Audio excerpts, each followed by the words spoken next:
ಸ್ನೇಹಿತರೆ, 2025-26 ಶೈಕ್ಷಣಿಕ ವರ್ಷಕ್ಕೆ MHRD ಯುಡೈಸ್ ಪ್ಲಸ್ನಲ್ಲಿ ಸ್ಕೂಲ್ ಪ್ರೊಫೈಲ್ ಆ್ಯಂಡ್ ಫೆಸಿಲಿಟೀಸ್ ಡೀಟೇಲ್ಸನ್ನು ಅಪ್ಡೇಟ್ ಮಾಡಲು ನಿಮ್ಮ ಮೊಬೈಲ್ ಅಥವಾ ಲ್ಯಾಪ್ಟಾಪ್ ಅಥವಾ ಕಂಪ್ಯೂಟರ್ನಲ್ಲಿ ಬ್ರೌಸರ್ ಒಂದಕ್ಕೆ ಬನ್ನಿ. ಸರ್ಚ್ ಬಾರ್ನಲ್ಲಿ ಯುಡೈಸ್ ಪ್ಲಸ್ ಅಂತ ಟೈಪ್ ಮಾಡಿಕೊಳ್ಳಿ, ಸರ್ಚ್ ಕೊಡಿ. ಸರ್ಚ್ ರಿಸಲ್ಟ್ಸಲ್ಲಿ udaisplus.gov.in ಯುಡೈಸ್ ಪ್ಲಸ್ ಮೊದಲೇ ಲಿಂಕ್ ಮೇಲೆ ಕ್ಲಿಕ್ ಮಾಡಿ. Login for all modules orange colour button ಮೇಲೆ ಕ್ಲಿಕ್ಕನ್ನು ಮಾಡಿ. Select state for login down arrow mark select state Karnataka select ಮಾಡಿಕೊಳ್ಳಿ. ಗೋ ಮೇಲೆ ಕ್ಲಿಕ್ ಮಾಡಿ. UDISE plus login for Karnataka profile and facilities 2025-26 login orange colour button ಮೇಲೆ click ಮಾಡಿ. Login for DCF data entry and monitor user name enter your user ನೇಮ್ನಲ್ಲಿ ನಿಮ್ಮ ಶಾಲೆ UDISE ಸಂಖ್ಯೆಯನ್ನು fill ಮಾಡಿ. ಪಾಸ್ವರ್ಡ್ನಲ್ಲಿ ಎಂಟರ್ ಯುವರ್ ಪಾಸ್ವರ್ಡ್ ನಿಮ್ಮ ಯುಡೈಸ್ ಪ್ಲಸ್ಗೆ ನೀವು ಸೆಟ್ ಮಾಡಿಕೊಂಡಿರೋ ಪಾಸ್ವರ್ಡನ್ನು ಫಿಲ್ ಮಾಡಿ. ಕ್ಯಾಪ್ಚಾ ಎಂಟರ್ ಕ್ಯಾಪ್ಚಾ ಕೋಡ್, ಇಲ್ಲಿ ಮುಂದೆ ಬಾಕ್ಸ್ನಲ್ಲಿ ಕ್ಯಾಪ್ಚಾ ಕೋಡ್ ಕೊಟ್ಟಿದ್ದಾರೆ, ಅದನ್ನು ಎಂಟರ್ ಕ್ಯಾಪ್ಚಾ ಕೋಡ್ ಬಾಕ್ಸ್ನಲ್ಲಿ ಕೊಡಿ. ನಂತರ ಲಾಗಿನ್ ಬ್ಲೂ ಕಲರ್ ಬಟನ್ ಮೇಲೆ ಕ್ಲಿಕ್ ಮಾಡಿ. ಪಾಸ್ವರ್ಡ್ ಮರ್ತಿದ್ರೆ ಫಾರ್ಗಾಟ್ ಪಾಸ್ವರ್ಡ್ ಮೇಲೆ ಕ್ಲಿಕ್ ಮಾಡಿ. ಪಾಸ್ವರ್ಡನ್ನು ರಿಸೆಟ್ ಮಾಡಿಕೊಳ್ಳಿ. ಪಾಸ್ವರ್ಡ್ ರಿಸೆಟ್ ಮಾಡ್ಕೊಳ್ಳೋದು ಹೇಗೆ ಅಂತಕ್ಕಂಥ ವಿಡಿಯೋ ನಮ್ಮ ಚಾನಲ್ನಲ್ಲಿ ಇರುತ್ತದೆ. ಆ ಒಂದು ವಿಡಿಯೋದ ಲಿಂಕನ್ನು ಡಿಸ್ಕ್ರಿಪ್ಷನ್ ಬಾಕ್ಸ್ನಲ್ಲಿ ಕೊಟ್ಟಿದ್ದೇವೆ. ವಿಡಿಯೋ ನೋಡಿ ಪಾಸ್ವರ್ಡ್ ರಿಸೆಟ್ ಮಾಡ್ಕೊಳ್ಳಿ. ನಂತರ ಯೂಸರ್ ನೇಮ್ ಪಾಸ್ವರ್ಡ್ ಕ್ಯಾಪ್ಚಾ ಕೊಟ್ಟು ಲಾಗಿನ್ ಆಗಿ ಸ್ಕೂಲ್ ಪ್ರೊಫೈಲ್ ಆ್ಯಂಡ್ ಫೆಸಿಲಿಟೀಸ್ ಮಾಡ್ಯೂಲ್ನ ಹೋಮ್ ಪೇಜ್ಗೆ ಬನ್ನಿ. ಲಾಗಿನ್ ಆಗಿದ್ದೇವೆ. ಇಲ್ಲಿ ಪ್ರೊಫೈಲ್ ಆ್ಯಂಡ್ ಫೆಸಿಲಿಟಿ ಮೇಲೆ ಕ್ಲಿಕ್ಕನ್ನು ಮಾಡಿ. ಸೊ ನೋಡ್ಬೋದು ಸ್ಕೂಲ್ ಡ್ಯಾಶ್ಬೋರ್ಡ್ ಅಂತ ಮೇಲ್ಗಡೆ ಫಾರ್ಮ್ಗಳ ನಂಬರ್ಗಳಿವೆ ಮತ್ತು ಅಕಾಡೆಮಿಕ್ ಇಯರ್ 2025-26 ಅಂತ ಇದೆ. ಇಲ್ಲಿ ಓವರಾಲ್ ಸ್ಟೇಟಸ್ ರೆಡ್ ಕಲರ್ನಲ್ಲಿ ನೀಡ್ಸ್ ಅಪ್ಡೇಷನ್ ಅಂತ ಇದೆ. ಸರ್ಟಿಫಿಕೇಶನ್ ಸ್ಟೇಟಸಲ್ಲಿ ನಾಟ್ ಸರ್ಟಿಫೈಡ್ ಅಂತ ಅದು ಕೂಡ ರೆಡ್ ಕಲರ್ನಲ್ಲಿದೆ. ಕೆಳಗಡೆ ನೋಡಿ ಫಾರ್ಮ್ಗಳ serial number DCF serial number ಕಾಲಮ್ಗಳಿವೆ ಮತ್ತು ಫಾರ್ಮ್ ನೇಮ್ನಲ್ಲಿ ಪ್ರತಿಯೊಂದು ಫಾರ್ಮ್ಗಳ ಹೆಸರುಗಳ ಒಂದು ಕಾಲಮ್ ಇದೆ. ಲಾಸ್ಟ್ ಮಾಡಿಫೈಡ್ ಬಾಯ್ನಲ್ಲಿ ಈ ಫಾರ್ಮ್ಗಳನ್ನು ನಾವು ಈ ಹಿಂದೆ ಯಾವಾಗ ಅಪ್ಡೇಟ್ ಮಾಡಿದ್ದೀವಿ ಆ ಒಂದು ಡೇಟ್ ಇರ್ತದೆ ಮತ್ತು ಲಾಸ್ಟ್ ಕಾಲಮ್ ಸ್ಟೇಟಸ್ ಇದೆ. ಇಲ್ಲಿ ಪ್ರತಿಯೊಂದು ಫಾರ್ಮ್ಗಳ ಮುಂದೆ ನಾಟ್ ಕಂಪ್ಲೀಟೆಡ್ ಅಂತ ಇದೆ ಮತ್ತು ಇಲ್ಲಿ 2 ಸೆಕ್ಷನ್ಗಳಿವೆ, ಸೆಕ್ಷನ್ 1 ಸೆಕ್ಷನ್ 2 ಅಂತ. ಇಲ್ಲಿ ಸೆಕ್ಷನ್ 1ನಲ್ಲಿ ಸ್ಕೂಲ್ ಪ್ರೊಫೈಲ್ನಲ್ಲಿ location structure management and media instruction, ಇದರಲ್ಲಿ ನಾನು ಫಾರ್ಮ್ ನೇಮ್ ಏನಿದೆ ಇಲ್ಲಿ ನೋಡಿ section 1A basic school profile location management medium and instruction, ಈ ಒಂದು ಫಾರ್ಮ್ ಮೇಲೆ ಕ್ಲಿಕ್ ಮಾಡ್ತೇನೆ. ಸೊ ಈ form basic school profile form open ಆಯಿತು. ಸೊ ಈ ಬೇಸಿಕ್ ಸ್ಕೂಲ್ ಪ್ರೊಫೈಲ್ನಲ್ಲಿ ಇರ್ತಕ್ಕಂಥ ಡೀಟೇಲ್ಸನ್ನೆಲ್ಲ ಚೆಕ್ ಮಾಡಿಕೊಳ್ಳಿ. ಅಪ್ಡೇಟ್ಗಳಿದ್ದರೆ ಸ್ಕೂಲ್ ಲಾಗಿನ್ನಲ್ಲಿ ಬೇಸಿಕ್ ಸ್ಕೂಲ್ ಪ್ರೊಫೈಲ್ ಅಪ್ಡೇಟ್ ಮಾಡಲು ಬರುವುದಿಲ್ಲ, ಬ್ಲಾಕ್ ಲಾಗಿನ್ನಲ್ಲಿ ಮಾಡಿಸ್ಬೇಕಾಗ್ತದೆ. ನಂತರ ಮಾರ್ಕ್ ಆ್ಯಸ್ ಕಂಪ್ಲೀಟ್ ಮೇಲೆ ಕ್ಲಿಕ್ ಮಾಡಿ. School master update status updated successfully ಅಂತ ಪಾಪಲ್ಲಿ ಗ್ರೀನ್ ಕಲರ್ನಲ್ಲಿ ಬರುತ್ತದೆ. ಕೆಳಗಡೆಗೆ ಸ್ಕ್ರಾಲ್ ಮಾಡಿ ನೆಕ್ಸ್ಟ್ ಮೇಲೆ ಕ್ಲಿಕ್ ಮಾಡಿ. ಸ್ಕೂಲ್ ಅದರ್ ಡೀಟೇಲ್ಸ್ ಫಾರ್ಮ್ ಬರ್ತದೆ. ಇಲ್ಲಿಯೂ ಕೂಡ ಈ ಹಿಂದೆ ಈ ಫಾರ್ಮ್ ಫಿಲ್ ಮಾಡಬೇಕಾದ್ರೆ ಕೊಟ್ಟಿರ್ತಕ್ಕಂಥ ಡೀಟೇಲ್ಸ್ ಆಟೋಪ್ ಹೆಚ್ಚಾಗಿರುತ್ತದೆ. ಡೀಟೇಲ್ಸ್ ಚೆಕ್ ಮಾಡಿಕೊಳ್ಳಿ. ಚೇಂಜಸ್ ಇದ್ದರೆ ಅಪ್ಡೇಟ್ ಮಾಡಿಕೊಳ್ಳಿ. ಸೇವ್ ಆ್ಯಂಡ್ ನೆಕ್ಸ್ಟ್ ಮೇಲೆ ಕ್ಲಿಕ್ ಮಾಡಿ. ಪ್ರೀವಿಯಸ್ ಪೇಜಸ್ ಸೇವ್ಡ್ ಸಕ್ಸಸ್ಫುಲಿ ಅಂತ ಗ್ರೀನ್ ಕಲರ್ನಲ್ಲಿ ಟಾಪಲ್ಲಿ ಬರುತ್ತದೆ. ನಂತರ ಅಂಗನವಾಡಿ SMC SDMC ಅದರ್ಸ್ ಅಂತ ಫಾರ್ಮ್ ಬರ್ತದೆ. ಶಾಲಾ ಆವರಣದಲ್ಲಿ ಅಂಗನವಾಡಿ ಇದ್ದರೆ SIDO ಬಟನ್ ಸೆಲೆಕ್ಟ್ ಮಾಡಿಕೊಳ್ಳಿ. ನಂಬರ್ ಆಫ್ ಲೊಕೇಟೆಡ್ ಅಂಗನವಾಡಿ ಸೆಂಟರ್ನಲ್ಲಿ ಅಂಗನವಾಡಿ ಕೇಂದ್ರಗಳ ಸಂಖ್ಯೆಯನ್ನು ಕೊಡಿ. ನಂತರ ಡೀಟೇಲ್ಸ್ ಆಫ್ ಅಂಗನವಾಡಿ, ಇಲ್ಲಿ ಅಂಗನವಾಡಿ ಕೇಂದ್ರದ ಕೋಡನ್ನು ಕೊಡಿ. ನೇಮ್ ಆಫ್ ಅಂಗನವಾಡಿ, ಇಲ್ಲಿ ಅಂಗನವಾಡಿ ಕೇಂದ್ರದ ಹೆಸರನ್ನು ಕೊಡಿ. ಚಿಲ್ಡ್ರನ್ ಇನ್ ಅಂಗನವಾಡಿ, ಇಲ್ಲಿ ಅಂಗನವಾಡಿ ಕೇಂದ್ರದಲ್ಲಿರುವ ಗರ್ಲ್ಸ್ ಬಾಯ್ಸ್ ನಂಬರ್ ಫಿಲ್ ಮಾಡಿ. ನಂತರ details of visits to the school during previous academic year 2024-25ನೇ ಸಾಲಿನಲ್ಲಿ ಯಾರ್ಯಾರು ಎಷ್ಟು ಸಲ ಶಾಲೆಗೆ ವಿಸಿಟ್ ಮಾಡಿದ್ದಾರೆ, ಇನ್ಸ್ಪೆಕ್ಷನ್ಸ್ಗಳ ಸಂಖ್ಯೆಯನ್ನು ಕೊಡಿ. CRP ಎಷ್ಟು ಬಾರಿ ವಿಸಿಟ್ ಮಾಡಿದ್ದಾರೆ, ಭೇಟಿ ಮಾಡಿದ ಸಂಖ್ಯೆಯನ್ನು ಕೊಡಿ. BEO BRC ವಿಸಿಟ್ ಮಾಡಿದ ಸಂಖ್ಯೆಯನ್ನು ಫಿಲ್ ಮಾಡಿ. ಡಿಸ್ಟ್ರಿಕ್ಟ್ ಸ್ಟೇಟ್ ಲೆವೆಲ್ ಆಫೀಸರ್ಸು ಎಷ್ಟು ಬಾರಿ ವಿಸಿಟ್ ಮಾಡಿದ್ದಾರೆ ಸಂಖ್ಯೆಯನ್ನು ಕೊಡಿ. SDMC ರಚನೆಯಾಗಿದೆಯೇ, ಎಸ್ ನೋ, ಮತ್ತು SDMC ಮೀಟಿಂಗ್ಗಳು ಎಷ್ಟು ಮಾಡಿದ್ದೀರಿ 2024-25ರಲ್ಲಿ SDMC ಮೀಟಿಂಗ್ಗಳ ಸಂಖ್ಯೆಯನ್ನು ಕೊಡಿ. ಆಮೇಲೆ SDP school development plan ready ಇದ್ದರೆ ಎಸ್, ಇಲ್ಲ ಅಂದ್ರೇನೋ ಎಸ್ ಅಂತ ಕೊಟ್ಟ ಮೇಲೆ SDP ಯಾವಾಗ ರೆಡಿ ಮಾಡಿದ್ದೀರಿ ಇಯರನ್ನು ಕೊಡಿ. ನಂತರ ಎಮ್ ಡಿ ಎಮ್ ಸರ್ವ್ಡ್ ಅಂದರೆ 2024-25ರಲ್ಲಿ ಎಮ್ ಡಿ ಎಮ್ ಎಷ್ಟು ದಿನ ಕೊಟ್ಟಿದ್ದೀರಿ, ಟೋಟಲ್ ಡೇಸ್ ಕೊಡಿ. ಡೇಸ್ ಪರ್ ವೀಕ್, ವಾರ ಒಂದರಲ್ಲಿ ಎಮ್ ಡಿ ಎಮ್ ಸರ್ವ್ ಮಾಡಿದ ದಿನಗಳ ಸಂಖ್ಯೆಯನ್ನು ಫಿಲ್ ಮಾಡಿ. ಡೇಸ್ ಪರ್ ಮಂತ್, ತಿಂಗಳ ಒಂದರಲ್ಲಿ ಎಮ್ ಡಿ ಎಮ್ ಸರ್ವ್ ಮಾಡಿದ ದಿನಗಳ ಸಂಖ್ಯೆಯನ್ನು ಫಿಲ್ ಮಾಡಿ. ನಂತರ ಸೇವ್ ಆ್ಯಂಡ್ ನೆಕ್ಸ್ಟ್ ಮೇಲೆ ಕ್ಲಿಕ್ ಮಾಡಿ. Previous page is saved successfully ಅಂತ ಟಾಪಲ್ಲಿ ಗ್ರೀನ್ ಕಲರ್ನಲ್ಲಿ ಬರುತ್ತದೆ.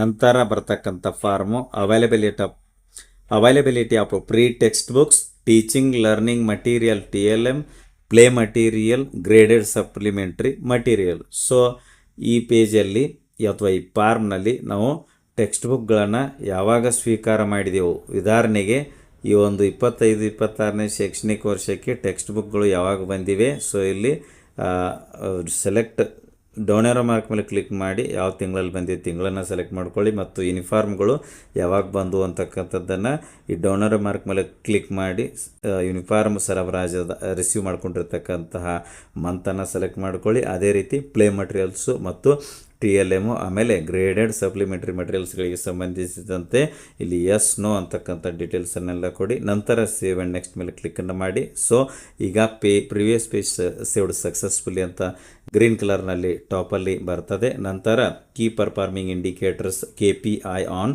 Teaching learning in previous academic year materials ಅಂತ ಇದೆ. ಅಂದರೆ ಬೋಧನಾ ಕಲಿಕಾ ಒಂದು ಕಾರ್ಯಕ್ಷಮತೆಗೆ ಸಂಬಂಧಿಸಿದಂತೆ ಸೂಚಕಗಳನ್ನು ಇಲ್ಲಿ ತರಗತಿವಾರು ಫಿಲ್ ಮಾಡಬೇಕಾಗ್ತದೆ. ಆಮೇಲೆ ವಿದ್ಯಾರ್ಥಿಗಳಿಗೆ ಸೈಬರ್ ಸೇಫ್ಟಿ, ಆಮೇಲೆ ಸೈಕೋ ಸೋಷಿಯಲ್ ಆಸ್ಪೆಕ್ಟ್ಗೆ ಸಂಬಂಧಿಸಿದಂತೆ ಮಾರ್ಗದರ್ಶನ ನೀಡಿದ ಬಗ್ಗೆ ತರಗತಿವಾರು ವಿದ್ಯಾರ್ಥಿಗಳ ಸಂಖ್ಯೆಯನ್ನು ಫಿಲ್ ಮಾಡಬೇಕಾಗ್ತದೆ. ಸೊ ಇಲ್ಲಿ KPI ಡೀಟೇಲ್ಸು ಮತ್ತು ಈ ಎಲ್ಲ ಡೀಟೇಲ್ಸನ್ನು ಫಿಲ್ ಮಾಡಿದ ಮೇಲೆ ಸೇವ್ ಆ್ಯಂಡ್ ನೆಕ್ಸ್ಟ್ ಕ್ಲಿಕ್ ಮಾಡಿ. Previous page is saved successfully ಅಂತ ಟಾಪಲ್ಲಿ ಗ್ರೀನ್ ಕಲರ್ನಲ್ಲಿ ಬರುತ್ತದೆ. ನಂತರ section 1B school safety and other parameters ಅಂತಕ್ಕಂಥ ಫಾರ್ಮ್ ಬರ್ತದೆ. ಶಾಲೆಯ ಸುರಕ್ಷತೆಗೆ ಸಂಬಂಧಿಸಿದಂತೆ ಈ ಹಿಂದೆ ಈ ಫಾರ್ಮನ್ನು ಫಿಲ್ ಮಾಡಬೇಕಾದ್ರೆ ನಾವು ಕೊಟ್ಟಂಥ ಡೀಟೇಲ್ಸು ಆಟೋಪೇಚ್ ಆಗಿರುತ್ತದೆ. ಮತ್ತೊಂದು ಸಲ ಡೀಟೇಲ್ಸು ಚೆಕ್ ಮಾಡಿಕೊಳ್ಳಿ. ಚೇಂಜಸ್ಸು ಅಪ್ಡೇಟ್ ಇದ್ದರೆ ಎಡಿಟ್ ಮಾಡಿ. ಸೇವ್ ಆ್ಯಂಡ್ ನೆಕ್ಸ್ಟ್ ಮೇಲೆ ಕ್ಲಿಕ್ ಮಾಡಿ. Previous page is saved successfully ಅಂತ ಟಾಪಲ್ಲಿ ಗ್ರೀನ್ ಕಲರ್ನಲ್ಲಿ ಬರುತ್ತದೆ. ರಿಸಿಪ್ಟ್ಸ್ ಆ್ಯಂಡ್ ಎಕ್ಸ್ಪೆಂಡಿಚರ್ 2024-25ನೇ ಸಾಲಿನಲ್ಲಿ ಸಮಗ್ರ ಶಿಕ್ಷಾ ಈ ಒಂದು ಅಡಿಯಲ್ಲಿ ಬಂದಂಥ ಗ್ರ್ಯಾಂಟ್ಸ್ಗಳು, ಉದಾಹರಣೆಗೆ ಶಾಲಾ ಅನುದಾನ, ಇದಕ್ಕೆ ರಿಸಿಪ್ಟ್ನಲ್ಲಿ ಈ ಗ್ರ್ಯಾಂಟು ಎಷ್ಟು ಬಂತು, ಅನುದಾನ, ಈ ಶಾಲಾ ಅನುದಾನ ಎಷ್ಟು ಜಮಾ ಆಯಿತು ಅನ್ನೋದನ್ನು ರಿಸಿಪ್ಟ್ ಬಾಕ್ಸ್ನಲ್ಲಿ ಫಿಲ್ ಮಾಡಿ. ಮತ್ತು ಜಮಾ ಆದಂತಹ ಶಾಲಾ ಅನುದಾನದಲ್ಲಿ ನೀವೆಷ್ಟು ಖರ್ಚು ಮಾಡಿದ್ದೀರಿ ಅನ್ನೋದನ್ನು ಎಕ್ಸ್ಪೆಂಡಿಚರ್ ಬಾಕ್ಸ್ನಲ್ಲಿ ಫಿಲ್ ಮಾಡಿ. ಇದೇ ರೀತಿ ಈ ಒಂದು ಹೆಡ್ನಲ್ಲಿ ಬರ್ತಕ್ಕಂಥ ಸಮಗ್ರ ಶಿಕ್ಷಾದಲ್ಲಿ ಬರ್ತಕ್ಕಂತಹ ಲೈಬ್ರರಿ ಗ್ರ್ಯಾಂಟ್, SDMC ಟ್ರೈನಿಂಗ್ ಮತ್ತು ಇತರ ಒಂದು ಸಮಗ್ರ ಶಿಕ್ಷಾ ಗ್ರ್ಯಾಂಟ್ಸ್ ಅಮೌಂಟ್ ಜಮಾ ಆಗಿರೋದನ್ನು ರಿಸಿಪ್ಟ್ ಕಾಲಮ್ಗಳಲ್ಲಿ ಮತ್ತು ಈ ಒಂದು ಗ್ರ್ಯಾಂಟ್ ವೈಸ್ ಖರ್ಚು ಮಾಡಿರ್ತಕ್ಕಂತಹ ಅನುದಾನಗಳ ಒಂದು ಮೊತ್ತವನ್ನು ಎಕ್ಸ್ಪೆಂಡಿಚರ್ ಕಾಲಮ್ನಲ್ಲಿ ಫಿಲ್ ಮಾಡಿ. ಅದೇ ರೀತಿ ಫೈನಾನ್ಸಿಯಲ್ ಅಸಿಸ್ಟೆನ್ಸು, ಆಮೇಲೆ ಸ್ಕೂಲ್ ಮೇಂಟೈನಿಂಗ್ ಡೀಟೇಲ್ಸು, ಆಮೇಲೆ ಟೋಟಲ್ ಆ್ಯನ್ಯುವಲ್ ಎಕ್ಸ್ಪೆಂಡಿಚರ್ ಈ ಒಂದು ಡೀಟೇಲ್ಸನ್ನೆಲ್ಲ ಕೊಡಿ. ನಂತರ save and next blue colour button click ಮಾಡಿ. ನೋಡಿ, previous page is saved successfully ಅಂತ ಟಾಪಲ್ಲಿ ಗ್ರೀನ್ ಕಲರ್ನಲ್ಲಿ ಬರುತ್ತದೆ. ನಂತರ ಬರ್ತಕ್ಕಂಥ ಫಾರ್ಮು ಕ್ಲಾಸ್ ರೂಮ್ಗೆ ಸಂಬಂಧಿಸಿದಂತೆ ನಾವು ಇಲ್ಲಿ ಡೀಟೇಲ್ಸ್ಗಳು ಪ್ರೀವಿಯಸ್ ಇಯರ್ನಲ್ಲಿ ಫಿಲ್ ಮಾಡಿರ್ತಕ್ಕಂತಹ ಕ್ಲಾಸ್ ರೂಮ್ ಡೀಟೇಲ್ಸ್ ಎಲ್ಲ ಬಂದಿರುತ್ತದೆ. ಈ ವರ್ಷಕ್ಕೆ ನಾವಿಲ್ಲಿ ಮ್ಯಾಂಡೇಟರಿಯಾಗಿ ಫಿಲ್ ಮಾಡ್ತಕ್ಕಂಥದ್ದು out of total number of building storage wise breakup, ಅಂದರೆ ಶಾಲೆಯಲ್ಲಿ ಎಷ್ಟು ಒಂದು ಕ್ಲಾಸ್ ರೂಮ್ಗಳಿವೆ ಮತ್ತು ಮಹಡಿಗಳು ಸ್ಟೋರೇ ಡೀಟೇಲ್ಸನ್ನು ನೀವು ಫಿಲ್ ಮಾಡಿದ್ರೆ ಫಿಲ್ ಮಾಡ್ದೇ ಸೇವ್ ಆ್ಯಂಡ್ ಸಬ್ಮಿಟ್ ಅಂತ ಕೊಟ್ಟರೆ ರೆಡ್ ಕಲರ್ನಲ್ಲಿ ಬರುತ್ತೆ, ಸಬ್ಮಿಟ್ ಆಗಲ್ಲ, ರಿಕ್ವೈರ್ಡ್ ಅಂತ ಕೇಳುತ್ತೆ. ಸೊ ಸ್ಟೋರೇಜ್ ಡೀಟೇಲ್ಸನ್ನು ಮ್ಯಾಂಡೇಟರಿಯಾಗಿ ಫಿಲ್ ಮಾಡಿ. ಸೇವ್ ಆ್ಯಂಡ್ ನೆಕ್ಸ್ಟ್ ಮೇಲೆ ಕ್ಲಿಕ್ ಮಾಡಿ. Previous page is saved successfully ಅಂತ ಟಾಪಲ್ಲಿ ಗ್ರೀನ್ ಕಲರ್ನಲ್ಲಿ ಬರುತ್ತದೆ. ಸೊ ನೆಕ್ಸ್ಟು ಟಾಯ್ಲೆಟ್ ಫೆಸಿಲಿಟಿ ಫಾರ್ಮಿಗೆ ಬರ್ತೀರಿ. ಟಾಯ್ಲೆಟ್ ಫೆಸಿಲಿಟಿಗೆ ಸಂಬಂಧಿಸಿದಂತೆ ಪ್ರೀವಿಯಸ್ ಇಯರ್ನಲ್ಲಿ ಟಾಯ್ಲೆಟ್ ಫೆಸಿಲಿಟೀಸ್ ಏನೊಂದು ಡೀಟೇಲ್ಸ್ ಇತ್ತು ಅದು ಅಟಪೇಚ್ ಆಗಿರುತ್ತದೆ. ಇದರ ಜೊತೆಗೆ ನೀವು ಇಲ್ಲೇನು ಮಾಡಬೇಕು, ಕಂಪಲ್ಸರಿಯಾಗಿ ಕೆಲವೊಂದಿಷ್ಟು ಫೀಲ್ಡ್ಗಳನ್ನು ಬಾಕ್ಸನ್ನು ಕಂಪಲ್ಸರಿ ಫಿಲ್ ಮಾಡಬೇಕು. ಅದು ಯಾವುದಪ್ಪ ಅಂತ ಕೇಳಿದರೆ CWSN ಫ್ರೆಂಡ್ಲಿ ಟಾಯ್ಲೆಟ್ಗಳು ಎಷ್ಟಿವೆ ಅಂತಕ್ಕಂಥದ್ದನ್ನು ಇದ್ದರೆ ಅವುಗಳ ನಂಬರನ್ನು ಕೊಡಿ, ಇಲ್ಲ ಅಂದರೆ 0 ಅಂತ ಕೊಡಿ. ನೀವು ಇವುಗಳನ್ನು ಫಿಲ್ ಮಾಡದೆ ಸೇವ್ ಕೊಡ್ಲಿಕ್ಕೆ ಹೋದರೆ ಸೇವ್ ಆಗೋದಿಲ್ಲ. ರಿಕ್ವೈರ್ಡ್ ಅಂತ ರೆಡ್ ಕಲರ್ನಲ್ಲಿ ಆ ಬಾಕ್ಸ್ಗಳು ಬಂದುಬಿಡುತ್ತದೆ. ಅದೇ ರೀತಿ ನಂಬರ್ ಆಫ್ ಟಾಯ್ಲೆಟ್ ಕನ್ಸ್ಟ್ರಕ್ಷನ್ಸು ಬಾಯ್ಸ್ಗೆ ಮತ್ತು ಗರ್ಲ್ಸ್ಗೆ ಎಷ್ಟೆಷ್ಟು ಟಾಯ್ಲೆಟ್ಗಳು ಅಂಡರ್ ಕನ್ಸ್ಟ್ರಕ್ಷನ್ಸಲ್ಲಿದೆ ಅಂತಕ್ಕಂಥದ್ದನ್ನು ಅದನ್ನು ನೀವು ಫಿಲ್ ಮಾಡಬೇಕು. Approximate land area of the school, ಶಾಲೆ ಒಂದು ಲ್ಯಾಂಡ್ ಏರಿಯಾ ಎಷ್ಟಿದೆ ಅನ್ನೋದನ್ನು ನೀವು ಫಿಲ್ ಮಾಡಬೇಕು. ಅದನ್ನು ಈ ಬಾಕ್ಸ್ನಲ್ಲಿ ಕೊಡಬೇಕು ಮತ್ತು ಯೂನಿಟ್ ಕೊಡಬೇಕು. ಅದಕ್ಕೆ ಸ್ಕ್ವೇರ್ ಮೀಟ್ರೋ, ಸ್ಕ್ವೇರ್ ಫೀಟೋ, ಸ್ಕ್ವೇರ್ ಯಾರ್ಡ್ ಅಂತಕ್ಕಂಥದ್ದನ್ನು. ಅದರ ಜೊತೆಗೆ whether land is available for extension of school facility, ಶಾಲಾ ಭೌತಿಕ ಸೌಲಭ್ಯಗಳನ್ನು ವಿಸ್ತರಿಸಲು ಜಾಗ ಲಭ್ಯವಿದೆಯೇ, ಎಸ್ ಅಂತ ಕೊಡಿ. ಮತ್ತು ಲಭ್ಯವಿದ್ದರೆ ಹಾರಿಜೆಂಟಲ್ ವರ್ಟಿಕಲ್ ಇದರಲ್ಲಿ ಸೆಲೆಕ್ಷನ್ ಮಾಡ್ಕೊಳ್ಳಿ. Other play ground facilities available in the school, ಇಲ್ಲಿ ಶಾಲಾ ಮೈದಾನದ ಒಂದು ಲಭ್ಯತೆ ಇದೆಯೇ, ಎಸ್ ಅಂತ ಕೊಟ್ಟ ಮೇಲೆ ಎಷ್ಟು ಲಭ್ಯವಿದೆ ಅದರ ಒಂದು ಏರಿಯಾವನ್ನು ಮತ್ತು ಅದರ ಯೂನಿಟನ್ನು ಕೊಡಬೇಕು. ನಂತರ ನೀವು ಸೇವ್ ಆ್ಯಂಡ್ ನೆಕ್ಸ್ಟ್ ಮೇಲೆ ಕೊಟ್ಟರೆ ಈ ಒಂದು ಟಾಯ್ಲೆಟ್ ಫೆಸಿಲಿಟೀಸ್ ಫಾರ್ಮು ಸೇವ್ ಆಗತ್ತೆ. ಸೊ ನೋಡಿ, previous page is saved successfully ಅಂತ ಟಾಪಲ್ಲಿ ಗ್ರೀನ್ ಕಲರ್ನಲ್ಲಿ ಬಂತು. ಬರ್ತಕ್ಕಂಥ ಒಂದು form physical facilities and equipments in schools ಅಂತ ಪೇಜ್ ಫಾರ್ಮ್ ಬರುತ್ತದೆ. ಸೊ ಇದರಲ್ಲಿ ಬೋರ್ಡಿಂಗ್ ಸ್ಕೂಲ್ಗಳಿಗೆ ಸಂಬಂಧಿಸಿದಂತೆ ಅವರೆಲ್ಲ ಇಲ್ಲಿ ಡೀಟೇಲ್ಸನ್ನು ಕೊಡಬೇಕು. ನಿಮಗೆ ಅನ್ವಯವಾಗದಿದ್ದರೆ ನೋ ಅಂತ ಒಂದು ರೇಡಿಯೋ ಬಟನ್ನ ಸೆಲೆಕ್ಟ್ ಮಾಡಿಕೊಳ್ಳಬೇಕು. ನಂತರ ಇಲ್ಲಿ ಸೇವ್ ಆ್ಯಂಡ್ ನೆಕ್ಸ್ಟ್ ಮೇಲೆ ಕ್ಲಿಕ್ ಮಾಡಬೇಕು. ಸೊ ಆಗ ನಿಮಗೆ ಪ್ರೀವಿಯಸ್ ಪೇಜ್ ಸೇವ್ಡ್ ಅಂತ ಗ್ರೀನ್ ಕಲರ್ನಲ್ಲಿ ಬಂತು. ಸೊ ನೆಕ್ಸ್ಟ್ ಬರ್ತಕ್ಕಂಥ form computers and digital initiatives ಅಂತ.